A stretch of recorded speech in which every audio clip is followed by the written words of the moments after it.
আমি জানি আমি এখন আপনাদেরকে যেগুলো বলতে চাবো সেগুলোর জন্য আপনারা আমাকে অনেক গালিগালাজ করতে পারেন বা অনেক বাজে ধরনের কমেন্টস করতে পারেন, কারণ একটা মানুষ মরে গেছে তাকেই যখন আপনারা ছাড়েন নাই তো আমি কে। বাট আমি জাস্ট কয়েকটা কথা বলার জন্য আজকে ভিডিওটা অন করা, সকাল থেকে এত পরিমাণ ভিডিও আমার সামনে আসতেছে, এক একজনের এত কমেন্টস। আমি জাস্ট আপনাদের কাছে জানতে চাই, একটা মেয়ে মরে গেছে, হ্যাঁ, ও কিন্তু কোথাও লুকায় নাই যে আমরা কি করতেছি বা আমরা কি তাকে বলতেছি সেটা সে জানবে বুঝবে। আমরা যখন খুব বেশি কষ্ট পাই না তখনই আমরা বলে ফেলি যে আল্লাহ মরি না কেন, বাট আমরা কি মরি? আমরা মরি না।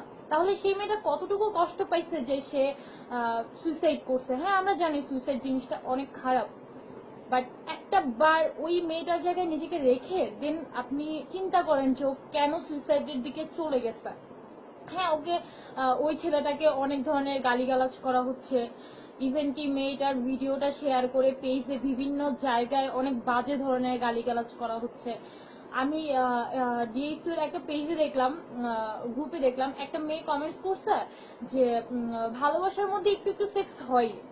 আরে বাপ, যদি তোর এতই সেক্স করার ইচ্ছা থাকে তাহলে বয়ফ্রেন্ডের টাকা খেয়ে শুধু শুধু নাম না করে প্রস্টিটিউট পাড়ায় চলে যা, ওখান থেকে কিছু কামাইও নিয়ে আস আর নিজের প্রয়োজনটাও মিটে আস। এটা ছাড়া আমার আর কিছু বলার নেই। আমার লজ্জা হয় এই কথাগুলো বলতে যে আমরা মানে অ্যাডাল্ট যুগ, আমরা দাবি করি যে আমরা অ্যাডাল্ট যুগের মানুষ। কেন? কারণ আমরা রাস্তাঘাটে বয়ফ্রেন্ড গার্লফ্রেন্ড নিয়ে ঘুরতে পারি, রাস্তাঘাটে অশ্লীল ভাবে চলতে পারি, আমরা যে মানে সেক্স মানে এটা কোনো ব্যাপারই না, ঠিক আছে? এটা কোনো কিচ্ছুই না। আমরা চিনি না জানি না একজনকে রাত 3টার সময় নক দিয়ে বলতে পারে একটা হট পিকচার দাও তো, 2 দিন কথা না হইতেই তার সাথে ফোন সেক্স করতে পারেন আপনারা। এই জন্য আমরা মানি কি যে আমরা অ্যাডাল্ট। সিরিয়াসলি? ও গড। ওকে ফাইন, লজ্জা হওয়া উচিত আমাদের যে আমরা যখন ছোট কোনো ভাই বোনদেরকে দেখি যে বেয়াদবি করতেছে বা কোনো খারাপ কিছু করতেছে তখন আমরা বলি যে আমরা কি ছিলাম, যুগ বদলাই গেছে। যুগ বদলায় নাই, যুগের হাত পা নাই, যুগ হাঁটতে পারে না, যুগকে আমরা বদলাইছি। বিকজ আমরা দিন দিন নির্লজ্জ হচ্ছি এন্ড যুগকে বদলাচ্ছি আর বলে বেড়াচ্ছি যে যুগ বদলাই গেছে, যুগ খারাপ হয়ে গেছে, যুগের সাথে তাল মিলিয়ে আমরা চলতেছি। না, যুগ আমাদের সাথে তাল মিলিয়ে চলতেছে, কারণ যুগ তো কিছু বলতে পারতেছে না। একটা মেয়ে আপনাকে ভালোবাসে, রাইট? আপনি তাকে সেক্সের অফার করেন, ওকে ফাইন, আমি বলতেছি না মেয়ে ভালো। আজকালকার যুগে মেয়েও ভালো নাই, ছেলেও ভালো নাই, আবার মেয়েও ভালো আছে, ছেলেও ভালো আছে। একটু আংশিক পরিমাণ ভালো যদি না থাকতো তাহলে পৃথিবীতে এতদিন আমরা থাকতে পারতাম না, পৃথিবী অনেক আগেই ধ্বংস হয়ে যেত। বাট আমার কথা হচ্ছে আমি কিছু সংখ্যক মেয়েদের জন্য বলতেছি, কাউকে ভালোবাসার অপরাধে যদি তার সাথে সেক্স করতে হয় তাহলে এই ভালোবাসা লাথি মেরা ফালাই দিয়ে ঘরে বসে থাকা অনেক বেটার, ঠিক আছে? ভালোবাসা জিনিসটা এত সস্তা বানাই ফেলছি আমরা যে আজকাল মানে সেক্স ছাড়া ভালোবাসা জিনিসটা মনে হয় যে মানে পরিপূর্ণতা পায় না। তো কিছুক্ষণ আগে একজনের ভিডিওতে আমি দেখলাম যে মেয়েটাকে বলা হয়েছে যে তুমি প্রেম করবা, তুমি সেক্স করবা, তুমি বয়ফ্রেন্ডের সাথে চলবা, বয়ফ্রেন্ড কেমন সেটা তুমি বুঝবা না, তুমি 10-20টা ছেলে দেখো, দেখে দেন যাচাই করো নিজের সাথে কোনটা যায় দেন। আপনি কি বলতে চাচ্ছেন যে 10-20টা ছেলের সাথে প্রেম করে দেন হচ্ছে যেটা মানে ওকে খুব বেশি ভালোবাসে সেটার সাথে সে প্রেম করবে আর বাকিগুলো সে ফালাই দিবে? এই ভালোবাসা কোনোদিন এইভাবে হয় না, ঠিক আছে? আর আমি কোনো ছেলের সম্পর্কেও ভালো বলতেছি না, আমি কোনো মেয়ের সম্পর্কেও ভালো বলতেছি না, বিকজ অনেক মেয়েই দেখছি যারা কিনা নিজের সম্মান ধরে রাখতে পারে না, ঠিক আছে? আর ছেলেদের কথা বলবো যে আমি তোমাকে ভালোবাসি, তোমার সবকিছু আমার, তুমি আমাকে বিশ্বাস করো না, এই ডায়লগ গুলো নিশ্চয়ই আপনাদের, রাইট? তো আমি বারবার বলতেছি, আমি জিনিসগুলো যাদেরকে বলতেছি ঠিক তারাই আমার অ্যান্সার গুলা দিবেন। এছাড়া আপনার কাছে যদি মনে হয় যে আপনি এরকম না, তাহলে প্লিজ কোনো ফিডব্যাক দিবেন না। তো আমি একটা কথা জানতে চাই, যখন একটা বিয়ের পর একটা মেয়ের সতীত্ব নিয়ে কথা হয় তখন কিন্তু একটা ছেলের সতীত্ব নিয়ে কোনোদিন কথা হয় না। একটা মেয়েকে যখন মানে একটা মেয়ের যখন কুমারিত্ব নিয়ে কথা বলা হয় যে না সে এত সে কোনো ছেলের সাথে জড়াইছিল বা সামথিং এরকম, তখন কিন্তু কোনো ছেলের কুমারত্ব নিয়ে কথা হয় না। আজও আমাদের সমাজে সবসময় আমরাই অবহেলিত। যেই মেয়েগুলোকে ভাড়া করে নিয়ে যাওয়া হয়, সেই মেয়েগুলো যদি সমাজের চোখে ঘৃণিত হয়, তাহলে যারা ভাড়া দিয়ে নিয়ে যায় তাদেরকে কেন ঘৃণিত, মানে ঘৃণার চোখে আমরা দেখি না? ওয়াই? এক হাতে তো তালি বাজে না, রাইট? কখনোই বাজে না। তো আমি যদি এতটুকুই বলবো যে একটা মেয়ে তাকে ভালোবাসছে, সে তার সাথে, আর মেয়ের ফ্যামিলিতে, আই মিন ও ফ্যামিলির সাথে ছিল না, একা ছিল, ছেলেটাকে অনেক বেশি লাভ করছিল। যে আর সবচেয়ে বড় কথা কি, মেয়েটা না এই জন্য মরে নাই যে ছেলেটা ওকে বিয়ে কেন করবে না বা ছেলেটা এরকম কেন করলো। সবচেয়ে বড় কথা কি জানেন, মেয়েটা যে বিশ্বাসটা করছিল ছেলেটাকে, ও এই সম্পূর্ণ বিশ্বাসটাকে ভেঙে দিচ্ছে। আর বিশ্বাস ভেঙে যাওয়ার চেয়ে বড় কষ্ট হয়তো বা পৃথিবীতে আর কিছু হইতে পারে না। তো আমরা একটা মানুষের সাথে চলতেছি, তার হাত ধরে আজকে দিনের পর দিন আমার নিজের স্বপ্নগুলো আমি শেয়ার করতেছি, সেও আমার সাথে প্রমিস করতেছে যে সে আমার এই স্বপ্নগুলো পূরণের সময় সবসময় পাশে থাকবে। হয়তোবা আপনি এটাকে সিরিয়াসলি নেন নাই, কিন্তু যেই মানুষটা আপনাকে শেয়ার করতেছিল সে কিন্তু আপনাকে নিয়েই এই স্বপ্নগুলো পূরণ করবে বলেই আপনাকে বলেছিল। বাট দেখা যাচ্ছে যে দুদিন পর এই সেম স্বপ্নগুলো আপনি অন্য কোনো মেয়ের সাথে গিয়ে পূরণ করতেছেন বা অন্য কোনো ছেলের সাথে গিয়ে ফিল আপ করতেছেন। বাট একবার কি পিছনে ফিরে তাকাইছেন, যেই মানুষটাকে আপনি ব্যাকে ফেলে আসছেন সেই মানুষটা আপনি ছাড়া কেমন আছে? আপনি ভাবতেছেন আমি দিনে 10টা মেয়ে নিয়ে চলতেছি, ওয়াও আমি তো মানে কাজের কাজ করে ফেলছি, আমি তো সেলিব্রিটি হয়ে গেছি। কিছুদিন আগে আমি একটা স্ট্যাটাস দিয়েছিলাম, আমি অনেক পজিটিভ পাইলাম যে স্বাভাবিক আপনি 20টা মেয়ে, আরে ভাই 20টা ছেলে নিয়ে আমিও ঘুরতে পারি, বাট এই যে ব্লাডে থাকতে হবে তো। নিজেকে কেউ অনেকে বলে যে কষ্ট পেয়ে আমি চেঞ্জ হয়ে গেছি, ভুল। কষ্ট থেকে কিছু শিখেন, কষ্ট থেকে মানুষ খারাপ হয় না, কষ্ট থেকে মানুষকে শিখতে হয়, বরঞ্চ কাউকে শিখানোর জন্য নিজের মধ্যে কিছু আনতে হয়। কষ্ট পেয়ে আমি খারাপ হয়ে গেলাম এই কথাটা নেক্সট টাইম বলবেন না। কষ্ট পেয়ে কেউ কোনদিন খারাপ হয় না, ঠিক আছে? বরঞ্চ যে ভুলগুলো আমি করছি সেটা আমার শুধরানো উচিত। আপনারা অনেকেই 10-20টা মেয়ে নিয়ে ঘুরতেছেন, 10-20টা ছেলে নিয়ে ঘুরতেছেন, ঘুরে এসে কি নিজেকে মানে ফ্রেন্ডদের সাথে শেয়ার করেন বা বিভিন্ন জায়গায় শেয়ার করেন, আমি এতজনকে পারি, দেখ আমার জন্য এতজন পাগল, আমার জন্য এতজন এই, আমার জন্য এতজন ওই। একটা রিক্সাওয়ালাও দিনে আপনার চেয়ে বেশি মেয়ে ছেলে নিয়ে ঘুরে, নিজেকে কোথায় রাখছেন একবার দেখেন। আমরা এত কিছু করতেছি জীবনে, আমরা বড় হওয়ার জন্য, প্রতিষ্ঠিত হওয়ার জন্য, লাইফে সার্থক হওয়ার জন্য কত কিছু করতেছি, কিন্তু সবচেয়ে বড় মানে অবাক লাগে, আমরা প্রত্যেকেই আমাদের জীবনের লাইফের সবচেয়ে বড় সার্থকতাটা আমরা রাস্তায় ফেলে যাচ্ছি। কিভাবে? আমরা মনে করতেছি যে 10টা মেয়ে নিয়ে ঘুরলাম, 10টা ছেলে নিয়ে ঘুরলাম, এটাই হচ্ছে লাইফের সার্থকতা। কখনোই না।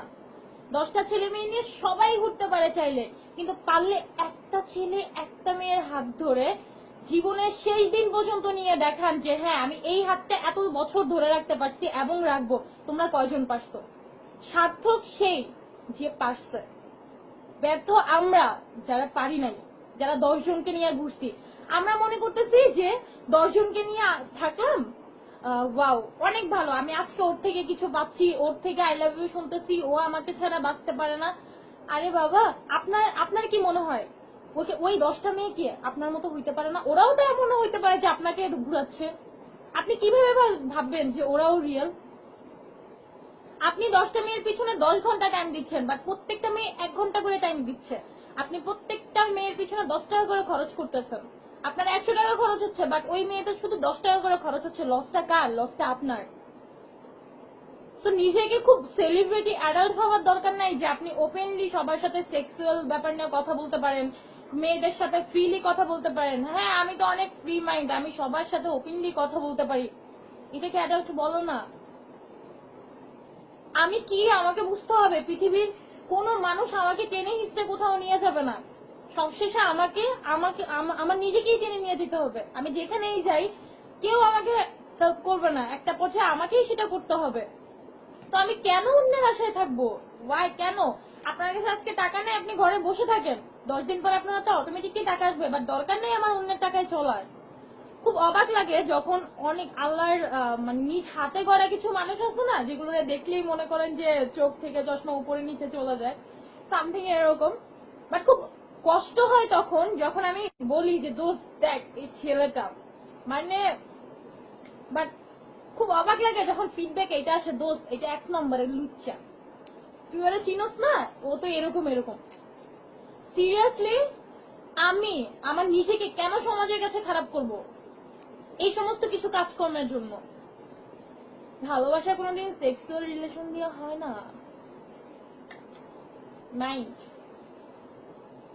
একটা কথা সবসময় মনে রাখবেন, আপনি আজকে ভাবতেছেন আপনি একটা মেয়েকে কষ্ট দিয়ে চলে আসলেন, বা আমি আরেকটা মেয়ে নিয়ে তো ঘুরতেছে, আমার জন্য তো কতই আছে। আপনি যা করবেন ঠিক এই ফিডব্যাকটা আজ থেকে 1 দিন 2 দিন 10 দিন 1 বছর পরে হোক আপনি পাবেন। আরেকটা কথা মনে রাখবেন, আপনি যতই প্রেম করেন না কেন, একটা ছেলে একটা মেয়ে যতই প্রেম করুক না কেন, যতই ছেলে নিয়ে ঘুরুক না কেন, ওদের মাথায় কিন্তু একটা জিনিস আজীবন আছে, হ্যাঁ বিয়ে করতে হবে।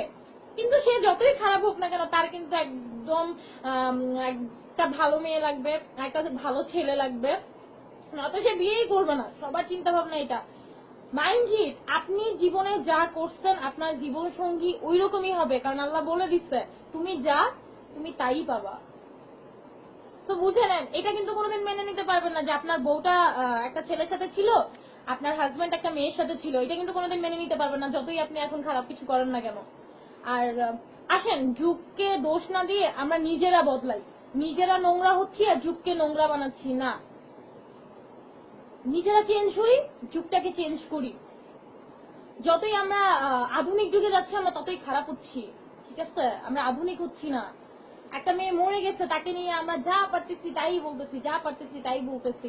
একবার ওই মানুষটাকে নিজের জায়গায় রেখে দেখেন, মানুষটা নাই দুনিয়াতে, সে বেঁচে নেই। একবার ওর জায়গায় রেখে দেখেন যে আজকে যদি আপনি মারা যান তাহলে আপনি কি কি ফেলে যাচ্ছেন। ওই মেয়েটা কিন্তু সবকিছুই ফেলে গেছে। আর একটা মানুষ, সুইসাইড অনেক খারাপ একটা জিনিস, প্রত্যেকটা মানুষই বেঁচে থাকতে চায়, কোনো মানুষ চায় না যে সে মরে যাক। সে কেন মারা গেছে বা কি সহ্য করে সে মারা গেছে, জাস্ট একবার চিন্তা করার চেষ্টা করুন যে মানে সে কেন, মানে ওয়াই তার মানে মারা যাওয়ার পিছনে কতটুকু কষ্ট থাকতে পারে যে সে কেন মারা গেছে। একবার এটা চিন্তা করেন, শুধু শুধু একটা মেয়েকে এইভাবে গালিগালাজ করে কি হইছে না হইছে একটা ভিডিও দেখে আপনিও বলতে পারেন না, আমিও বলতে পারি না, বাট মানুষটা কিন্তু পৃথিবীতে নাই। তাই আমি একটা ছেলেকে এবং একটা মেয়ে উভয়কে বলবো, ভালোবাসা জিনিসটাকে জঘন্য বানায় না, ভালোবাসা জিনিসটা জঘন্য না। আজকে আপনাদের মতো যারা ওই রকম কাজগুলো করে তাদের মতো কিছু মানুষের জন্য আমরা বলি যে পৃথিবীতে ভালোবাসা বলতে কিছু নাই, ভালোবাসা বলতে খারাপ, ভালোবাসা এই ভালোবাসা সেই। ভালোবাসা জিনিসটা খারাপ না, ভালোবাসা জিনিসটাকে যারা খারাপ বানাইছে তারা খারাপ। তো প্লিজ আপনাদের কিছু ভুলের জন্য আমাদের মতো কিছু মানুষকে এই কথা বলতে বাধ্য করে না যে ভালোবাসা বলতে পৃথিবীতে কিছু নাই। অবভিয়াসলি আছে। আসেন আমরা সবাই নিজের নিজের উদ্যোগে, অ্যাটলিস্ট নিজের, জানি এটা কখনোই পসিবল না, বাট চেষ্টা করেন নিজেকে চেঞ্জ করার। আমি জানি আমাকে এই কথাগুলোর জন্য অনেকেই অনেক কিছু বলবেন, বিকজ আমি আমার রিয়েল লাইফে অনেকে মানে যখনই উল্টাপাল্টা কিছু কমেন্টস অনেক ছেলেরা মানে ইনডাইরেক্টলি বলে বা অ্যাডাল্ট যুগ তো বুঝিনি, ফেসবুকে অনেক কিছুই আমাদেরকে ফেস করতে হয়, তখন যখন তাদেরকে বলি যে দেখো কেন শুধু শুধু নিজেকে খারাপ করতেছো, মানুষের কাছে ভালো হয়ে যাও, তখন আমাকে শুনতে হয় হ্যাঁ এই যুগের মেয়ে হয়ে এত চিপ মাইন্ডের কেন, এত পোর মাইন্ডের কেন। আচ্ছা যাই হোক, আমার কিছুই বলার নাই, কারণ আপনি আপনি মানে আপনার সম্পর্কে, আপনার পার্সোনাল লাইফ সম্পর্কে কিছু বলার অধিকার আমার নাই। বাট এতটুকুই বলবো যে আয়নার সামনে দাঁড়িয়ে আগে নিজে চিন্তা করুন যে আমি কি, মানুষ কি ভাবলো সেটা বড় বিষয়। আমি মানুষের করে খাই না, আমি মানুষকে খাওয়াইও না, বাট আমার কথা হচ্ছে যে আমি কি সেটা আমার কাছে সবচেয়ে বড় প্রমাণ। তো আগে নিজের কাছে ভালো হন, তারপরে মানুষটা দেখা যাবে। তো অনেক কথাই বললাম, আমি জানি আপনাদের অনেকের কাছেই সেটা ভুল মনে হতে পারে, আই এম সো সরি। আমি জাস্ট আমার নিজের পার্সোনাল দিক থেকে আমার কাছে যা মনে হইলো আমি জাস্ট সেটাই আপনাদের সাথে শেয়ার করলাম। ওকে, থ্যাংক ইউ সো মাচ, আল্লাহ হাফেজ।